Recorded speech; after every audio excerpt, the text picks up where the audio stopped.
कितना अस्त व्यस्त हो रखा है, लेकिन सुबह ही जैसे ही वो ओपन होगा तभी हमारा देखने का विचार है। बाद में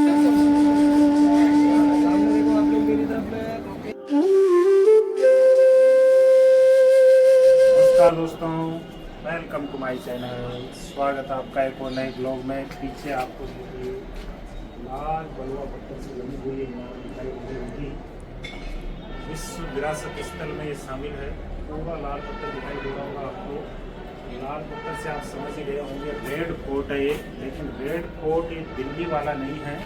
रेड फोर्ट है आगरा का। जी हाँ, रेड फोर्ट आगरा में भी है, दिल्ली में बाद में बनाया गया था। पहले मुगल बादशाहों ने रेड फोर्ट आगरा में बनाया। तो गाइज हम देखने जा रहे हैं रेड फोर्ट, और वहाँ से जाएंगे फिर उसी के पास 2.5 किलोमीटर है ताजमहल। ये रूम देखिए हमारा कितना अस्त व्यस्त हो रखा है, लेकिन सुबह ही जैसे ही वो ओपन होगा तभी हमारा देखने का विचार है। बाद में दिन में धूप भी बढ़ जाती है और भीड़ भी काफ़ी हो जाती है।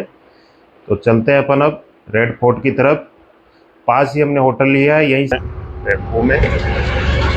ये सिद्धार्थ बैठा हुआ इधर, इधर सिमरा जी बैठे हुए हैं। यहाँ ये छत्रपति शिवाजी महाराज सर्किल बना हुआ है। इसके पीछे कारण क्या है कि छत्रपति शिवाजी महाराज पुरंदर की संधि के लिए आगरा आए थे, इसी वजह से ये स्मारक बनाया गया है। और ये अब हम आ गए हैं आगरा के रेड फोर्ट में। ये जो नीचे आपको पानी की नहर दिखाई दे रही होगी, इसी में प्राचीन समय में पानी छोड़ दिया जाता था, और मगरमच्छ जैसे खतरनाक जानवर जलचर इसमें छोड़ दिए जाते थे, इससे दुश्मन अटैक नहीं करें। और वहाँ जो आपको दिखाई दे रहा है, वहाँ पर सैनिक तैनात रहते थे, गेट दिख रहा होगा। तो दोहरी सुरक्षा हो गई। इधर देखिए आप, यहाँ प्राचीर आ गई, यहाँ बीच में जल की नहर आ गई, और वहाँ फिर वो दीवार आ गई। तो तिहरी सुरक्षा के बाद ही दुश्मन अंदर जा पाते थे। और प्रवेश द्वार से पर्यटक अंदर प्रवेश करते हैं।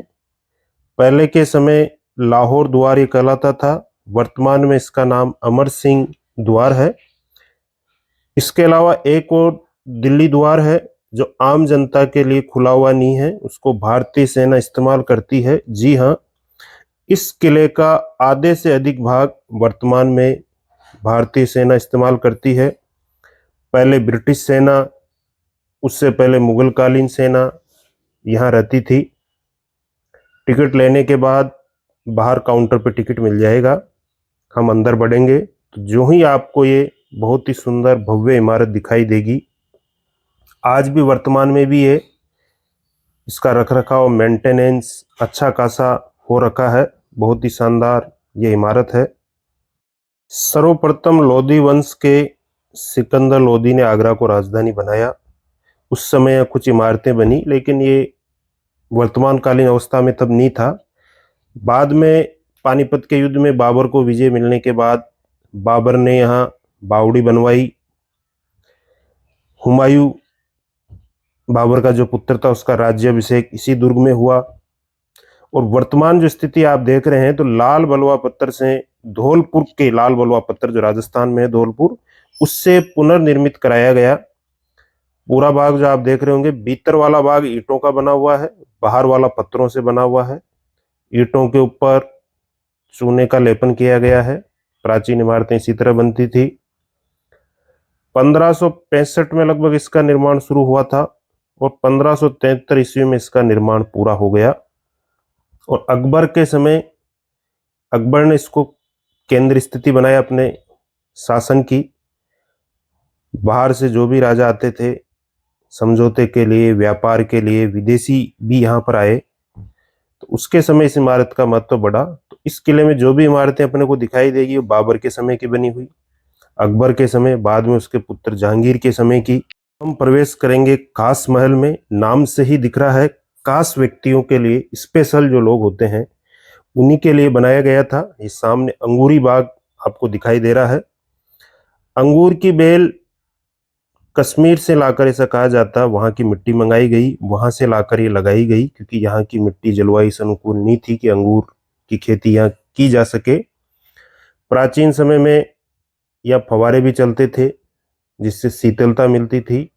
और राजा, मुगल शासक विशेष व्यक्तियों से यहीं पर मुलाकात करते थे, यहीं पर उनसे भेंट होती थी।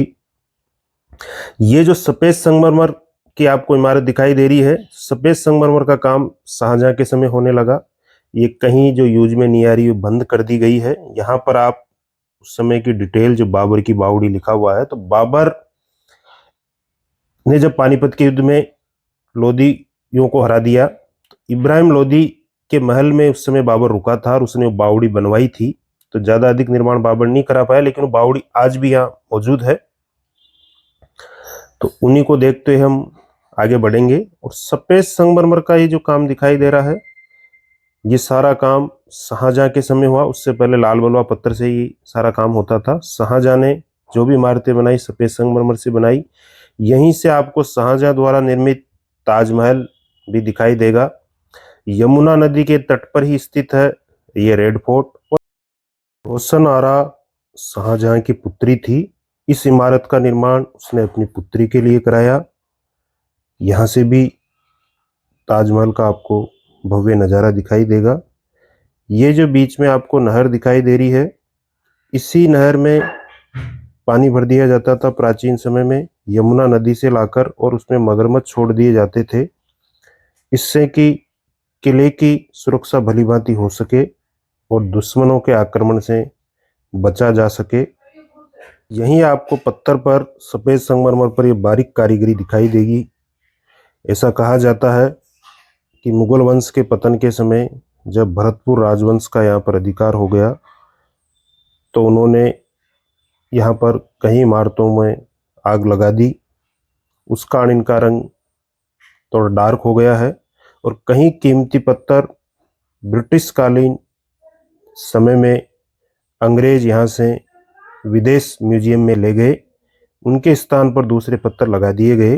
पहले कीमती पत्थर जड़े जाते थे। ये जहान आरा का पैलेस आ गया है। यह भी शाहजहां की पुत्री थी जहान आरा।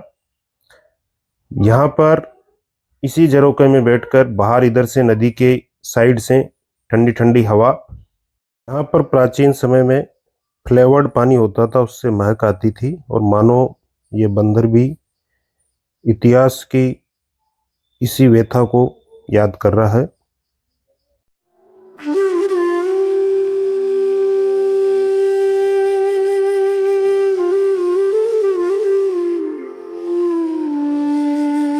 पहले के समय इन्हीं दीवारों के मध्य होकर पानी प्रवाहित होता था। यदि सर्दी का मौसम है तो गर्म पानी, और गर्मी का मौसम है तो ठंडा पानी। इससे वातानुकूलित या एयर कंडीशन का काम ये पूरा सिस्टम करता था। तो पहले का एयर कंडीशन इसे अपन कह सकते हैं। और चूने पत्थर की बनी हुई ये दीवारें ईंटों के ऊपर, इससे भी इन दीवारों में ठंडक रहती थी, मौसम अनुकूल ये रहता था। यहाँ ये इस सिंहासन पर पहले के समय तख्ते ताउस रखा रहता था। यहाँ बैठकर बादशाह फरियाद सुनते थे। बाद में वो तख्ते ताउस वर्तमान में ब्रिटिश म्यूजियम में रखा हुआ है। उससे पहले अफगानों ने भी इसे लूट लिया था। ये आपको जो अष्टकोणीय आकृति दिखाई दे रही है, इसे मुसम्मन बुर्ज भी कहा जाता है। पहले के समय में अकबर यहाँ झरोखा दर्शन, सूरज को अर्घ्य देता था। बाद में यहीं पर शाहजहां कैद रहे। जहांगीर यहीं बैठकर न्याय किया करता था। जंजीर ए अदल, न्याय की जंजीर। पहला आदेश, जब वह गद्दी पे बैठा तो उसने पहला आदेश यही निकाला था। ये आपको हरा भरा बगीचा, जितने भी मुगल कालीन इमारतें हैं सभी में हरे भरे बगीचे दिखाई देंगे। यहाँ से हम जाएंगे सफेद संगमरमर से बनी हुई नगीना मस्जिद, पूरी तरह सफेद संगमरमर से। मुगल बादशाह शाहजहां ने धार्मिक प्रार्थना के लिए इसका निर्माण कराया। ऐसी ही मस्जिद सेम दिल्ली के लाल किले में भी बनी हुई है। यहाँ पर प्रवेश से पहले आप अपने, पहले के समय में पानी संचालित होता था जिनसे आप अपने पैर हाथ ये धो सकें और बाद में प्रार्थना कर सकें। ये छेद दिखाई दे रहे होंगे, ये बारिश से जो पानी गिरता था इन्हीं छेदों से होते हुए बाहर निकल जाता था। दीवाने खास लोगों के लिए बना हुआ नाम से ही दिख रहा है, जहाँ पर वो मीटिंग करते थे मंत्री परिषद की या अपने मंत्रिमंडल के, आधुनिक समय में कहा जा सकता है।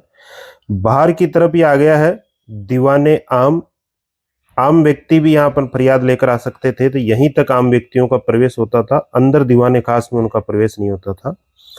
तो ये दीवाने आम, बहुत अधिक स्तंभ इसमें आपको दिखाई दे रहे होंगे।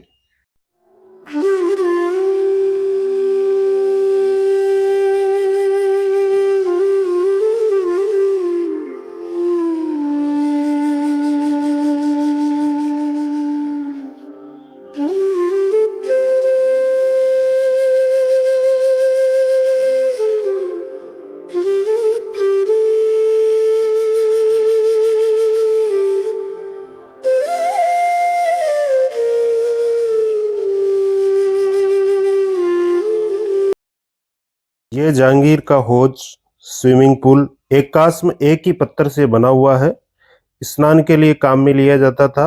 बीच में इसको किले से बाहर अंग्रेजों के समय ले जाया गया था, लेकिन इसको आम व्यक्तियों ने काफी क्षति पहुंचाई, तो वापस फिर इसको दुर्ग में ले आया गया। इस पर शिलालेख भी लगा हुआ है जिस पर हौज ए जहांगीर इसका नाम लिखा हुआ है। ये जो इमारत है, वो आगे वाली जो इमारत अपन ने देखी थी वो शाहजहां कालीन थी सफेद संगमरमर की। ये जहांगीर के समय की बनी हुई लाल पत्थर की इमारतें जहांगीर महल इसको कहा जाता है। मुगल बादशाह अकबर ने अपने पुत्र जहांगीर के लिए इस महल का निर्माण कराया था और जहांगीर ने यहीं से अपनी शासन व्यवस्था संचालित की। अकबर फतेहपुर सीकरी से अपना शासन व्यवस्था संचालित करता था। पूरी तरह धौलपुर के लाल बलुआ पत्थर से इमारत बनी हुई है। और पहले अपन ने जो आगे की तरफ इमारतें देखी वह शाहजहां कालीन थी, सफेद संगमरमर से बनी हुई। तो किले में प्रवेश करते ही शुरू में आएगी अकबर के समय की बनी हुई इमारतें, फिर जहांगीर, फिर शाहजहां की। तो अधिकांश इमारतें अकबर द्वारा बनी हुई जो लाल बलुआ पत्थर की, और सफेद संगमरमर वाली शाहजहां द्वारा बनाई गई।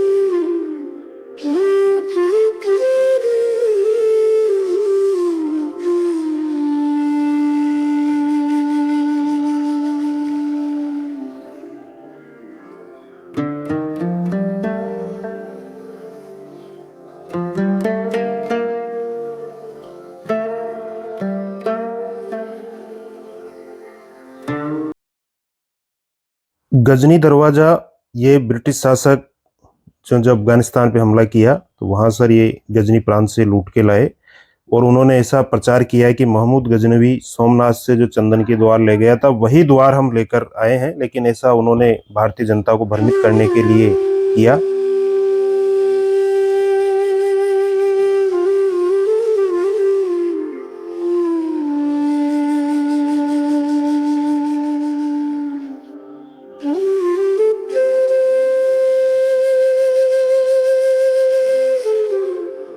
ये दोस्तों इधर आपको रेड फोर्ट दिखाई दे रहा होगा, हर पार देखिए आप। पैदल ही हम निकल पड़े हैं। आज भी ये प्राचीर कितनी मजबूत और भव्य खड़ी हुई है, लगभग 400 वर्ष से भी अधिक समय हो गए।